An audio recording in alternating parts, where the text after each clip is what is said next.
नमस्कार, मैं बालकृष्ण और आप मेरे चैनल को देखना शुरू कर चुके हैं। हम आपको बताना चाहेंगे कि जो न्यूज़ फॉर हेडलाइंस ने कल खबर लगाई थी कि जिस तरीके से पप्पू यादव के साथ रोड़ा अटकाया गया, उसके बावजूद वो चुनाव 100% जीत जाएंगे। हमने इंटरव्यू भी किया था, उसको दिखलाया भी था। आज उस खबर पे मुहर भी लग गई है और आज हम हैं राघवेंद्र कुशवाहा जी, जो पप्पू यादव के करीबी के रहते हैं हमेशा। और वो भले ही आज पप्पू यादव के साथ नहीं है, लेकिन जा रहे हैं पप्पू यादव से मिलने, बधाई देने के लिए। स्वास्थ्य कारणों से नहीं गए थे। पप्पू यादव जी चुनाव जीत गए हैं, कितनी बड़ी जीत आप मानेंगे? ये जीत श्री पप्पू यादव जी की जीत नहीं है। ये बिहार के 14 करोड़ आम आवाम की जीत है। ये बिहार में वैसे लोगों की जीत है जो अपने हक और हुकूक की लड़ाई को अंजाम तक नहीं ले जा पाते हैं। ये जीत वैसे लोगों की आवाज बनकर के उभरी है जो लोग अपने पक्ष में भी आवाज कहीं नहीं निकाल पाते हैं। बिहार के उन तमाम वंचितों की जीत है। बिहार के उन तमाम कराहते हुए, दर्द से कराहते हुए लोगों की जीत है जिनकी मांगे कभी सुनी हो जाती है तो पप्पू यादव वहां पहुंचते हैं। कहीं किसी चौक चौराहे पे किसी के भाई बंधु की हत्या हो जाती है तो वहां पहुंचते हैं पप्पू यादव। तो हर तरह के जुल्म और सितम के खिलाफ लड़ाई लड़ने वालों की जीत है। ये जीत पूरी तरह से बिहार की राजनीति बदलने की जीत है, देश की राजनीति बदलने की जीत है। इस जीत पर हम बिहार के तमाम लोगों को और देश के तमाम लोगों को हम बधाई देना चाहते हैं, तहे दिल से शुक्रिया अदा करना चाहते हैं कि आपकी दुआओं का असर हुआ कि पप्पू यादव जी ने पूर्णिया के लोकसभा सीट में लाख मुसीबतों के बाद, लाख बाधाओं के आने के बाद, हर बाधाओं को तोड़ते हुए, हर समस्याओं का समाधान निकालते हुए, हर मुसीबतों को झेलते हुए उन्होंने जीत जो हासिल की है, ये जीत बिहार की जीत है, बिहार के तमाम लोगों की जीत है। मुसीबत क्या था वो तो सब हम ज़्यादा डिटेल में नहीं जाएंगे, लेकिन हम चर्चा सिर्फ इस बात की करेंगे कि पप्पू यादव अपने दल को, जन अधिकार पार्टी था उसका विलय कांग्रेस में कर दिया और फिर राहुल गांधी आए और उनके खिलाफ में प्रचार करके चले गए। तो अब पप्पू यादव की जीत जो हुई है, तो आप एज ए निर्दलीय उसको सेलिब्रेट करेंगे या फिर कांग्रेस में रहने के बाद सेलिब्रेट करेंगे या फिर से जन अधिकार पार्टी को खड़ा करेंगे, आप उसके प्रदेश अध्यक्ष भी रहे, क्या आगे की रणनीति क्या हो सकती है? अब आज रात से लेके कल सुबह तक मैं उनसे मिलने जा रहा हूँ। मैं स्वास्थ्य कारणों से उनके पास अभी नहीं था, जैसा कि आपने बताया मेरे आँख में पीड़ा है, जिस वजह से मैं अभी तुरंत मेरे आँख का ऑपरेशन भी हुआ है। तो मैं वहाँ पहुँचूँगा और विस्तार से इन सब चीज़ों पर चर्चा होगी। हम लोग निर्णय लेंगे कि आगे की रणनीति पर क्या काम करना है। लगता है कि पप्पू यादव को जिस वजह से रोका गया था यादव वर्ग पे वोट पे अधिकार के लिए, लगता है कि अब पप्पू यादव बिहार में उस दल की बात नहीं, उस कास्ट की अगुवाई करेंगे। छोड़िए, अभी इस समय हमको याद आता है, छोड़ो कल की बातें, कल की बात पुरानी, नए दौर में लिखेंगे हम मिलके नई कहानी। हम उन जख्मों को उकेरना नहीं चाहते हैं। हम उन बीत गई जो बात गई, जो चीजें हो गई है, हम उन चीजों को दोहराना नहीं चाहते हैं। अब वो बात समय के गर्भ में चली गई और बिहार की जनता सब कुछ जानती है, पब्लिक है, ये पब्लिक है, सब जानती है। सही बात है, ये तो बात सही है कि पब्लिक है, सब जानती है, लेकिन पब्लिक इस बात को भी नहीं भूलेगी कि कितना पप्पू यादव को परेशान किया गया। तो अब मेरा लीडर कौन होगा वो बिहार की जनता भी तय करेगी।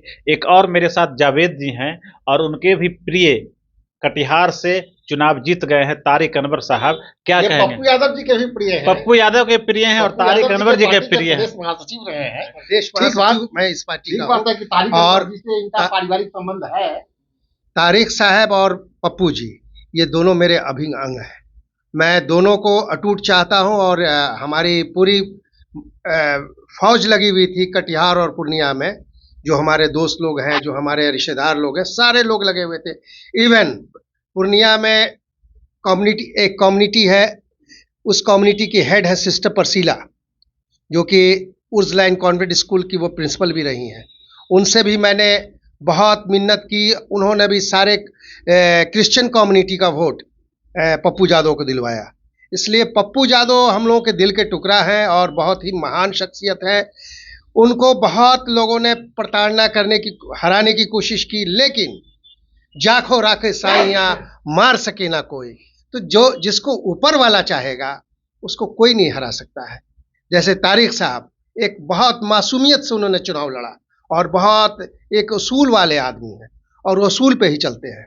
तो उस आदमी को ऊपर वाले ने जिताया।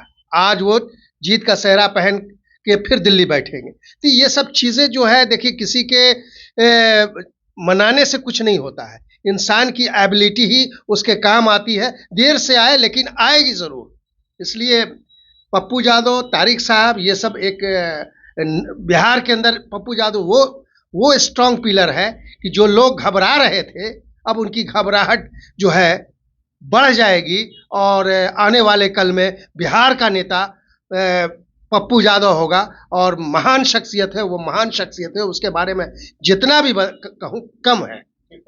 राघवेंद्र जी, अब क्या लग रहा है, जिस तरीके से मोदी का जादू, मोदी की गारंटी, बहुत सारे शब्द थे, अब की बात 400 पार की बात होती थी, अब जो चुनाव का रुझान है, जो चुनाव का परिणाम आने वाला है, लगता है कि बिहार ही नहीं देश की राजनीति बदलने वाली है। निश्चित रूप से बिहार की राजनीति बड़ी तेजी से बदलेगी और देश की भी राजनीति बड़ी तेजी से बदलेगी। जो नरेंद्र मोदी सरकार का एक वादा था कि हम 400 के पार जाएंगे, लेकिन 400 के पार वो तो गए नहीं, वो 300 को भी क्रॉस नहीं कर पाए।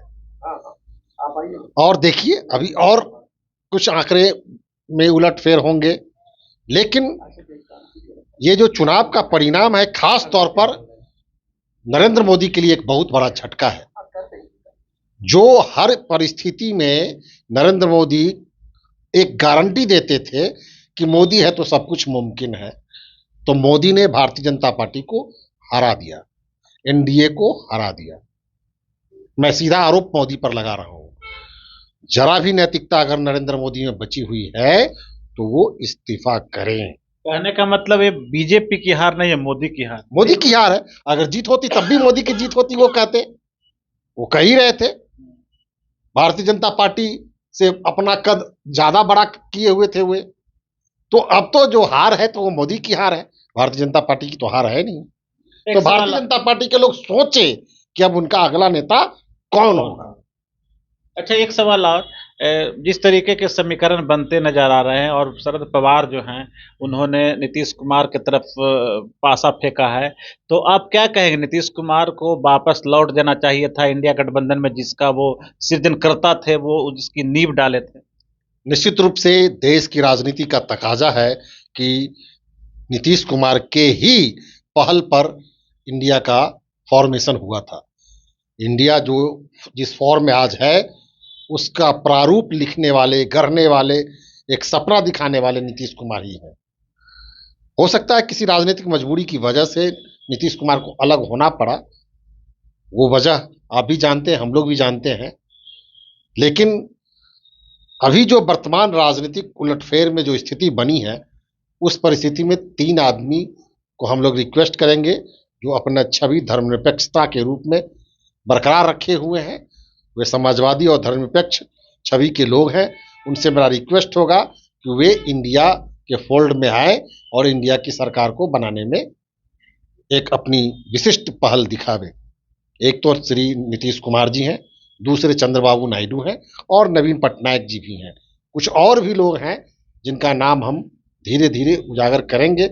उनको आना चाहिए और देश में जो नफरत का माहौल बनाया गया था, धर्म के आधार पर जो दीवारें गहरी की गई थी, उन दीवारों को तोड़ना है, उन खाई को पाटना है और मोहब्बत का एक वातावरण बनाना है, सौहार्द का एक वातावरण बनाना है। तो ऐसी परिस्थिति में सेकुलर ताकतों को और सोशलिस्ट फोर्सेस को एक जगह आकर के एक नए राष्ट्र के निर्माण के संदर्भ में, एक नए भारत के निर्माण के संदर्भ में सोचना ही चाहिए। ये थे राघवेंद्र कुशवाहा जी। लेकिन हम एक बात जरूर कहना चाहेंगे कि भले ही ये चुनाव राष्ट्रीय स्तर पे लड़ा गया था, लेकिन हकीकत ये चुनाव बिहार के इर्द गिर्द था और बिहार की 2 बड़ी खबर थी। एक तो पप्पू यादव जो राष्ट्रीय स्तर पे सबसे हॉट सीट पूर्णिया को बना चुके थे और वो चुनाव जीत गए हैं, तो एक नई इबारत वो लिख दिए हैं और लिखने जा रहे हैं कि आगे बिहार में जो यादव का लीडर कौन होगा, ये बहुत बड़ी बात होगी। उसमें पप्पू यादव की बहुत बड़ी अहम भूमिका होगी। और दूसरे, जो नेशनल लेवल पर जो इंडिया गठबंधन बना था और उसके सृजनकर्ता जो थे नीतीश कुमार, वो किसी कारणवश उस गठबंधन को छोड़ के एनडीए की तरफ चले गए थे। अब देखने वाली बात यह होगी क्या वास्तविक में इंडिया गठबंधन के नेताओं के बुलावे पे क्या वो इंडिया गठबंधन में लौटते हैं कि नहीं, और नीतीश कुमार के लिए क्या अच्छा होगा, उनके अगले राजनीतिक भविष्य के लिए क्या अच्छा होगा, इस सब कुछ उनके अगले कदम पर निर्भर करेगा। तो इसी तरह की तमाम खबरों को देखने के लिए मेरे चैनल को अगर सब्सक्राइब नहीं किए तो सब्सक्राइब करना नहीं भूलें और बेल आइकन जरूर दबाएं। फिर हम मिलेंगे, किसी और शख्सियत से बात करेंगे। तब तक मुझे दीजिए इजाजत, नमस्कार। अगर आपको ये खबर अच्छी लगी तो चैनल को सब्सक्राइब करना नहीं भूलें और बेल आइकन जरूर दबाएं।